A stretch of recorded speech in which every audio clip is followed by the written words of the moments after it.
ஸ்பைசியான சிக்கனை எப்படி செய்யலான்னு பார்க்கலாமா? அதுக்கு முன்னாடி நம்ம சேனலுக்கு சப்ஸ்கிரைப் பண்ணாதவங்களாம் சப்ஸ்கிரைப் பண்ணிக்கோங்க. உடனேயே பெல் ஐக்கானே கிளிக் பண்ணிக்கோங்க. அப்போ தான் நம்ம போகிற வீடியோ எல்லாமே உங்களுக்கு நோட்டிஃபிகேஷனாக வரும். எப்படி செய்யலான்னு பார்க்கலாம், வாங்க வீடியோக்குள்ளே போகலாம். கறியை நல்லா கழுவி எடுத்ததுக்கு அப்புறம் 1/2 ஸ்பூன் அளவுக்கு வீட்டு மிளகா பொடி, தேவையான அளவுக்கு உப்பு சேர்த்து, ஒரு பிஞ்சு மஞ்சள் பொடி சேர்த்து நல்லா கலந்து விட்டுட்டு இது ஒரு 1/2 மணி நேரம் போல் ஊறட்ட மூடி வச்சிடலாம். ஒரு கைப்பிடி அளவுக்கு வரமிளகாய் எடுத்து அதை வறுத்து பொடி பண்ணி வச்சிடலாம்.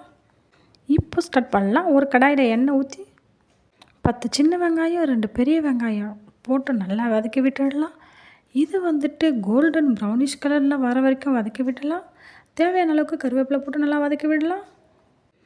இப்போ கறி நம்ம 1/2 மணி நேரம் போல் ஊற வச்சுருக்கோம் பார்த்தீங்களா, அந்த கறியை இதில் சேர்த்து நல்லா கலந்து விட்டுடலாம். கறி சேர்த்ததுக்கப்புறம் இஞ்சி பூண்டு பேஸ்ட்டு சேர்த்து நல்லா கலந்து விட்டுடலாம். வரமிளகா பொடி பண்ணி எடுத்து வச்சுருக்கோம் பார்த்தீங்களா, அது தேவையான அளவுக்கு காரத்துக்கு ஏற்ற மாதிரி நம்ம ஆட் பண்ணிக்கிடலாம். இது நல்லா கலந்து விட்டுட்டு தேவையான அளவுக்கு தண்ணியை ஊற்றி நல்லா கலந்து விட்டுட்டு ஒரு 10 நிமிஷம் போல் மூடி போட்டு வைக்கலாம்.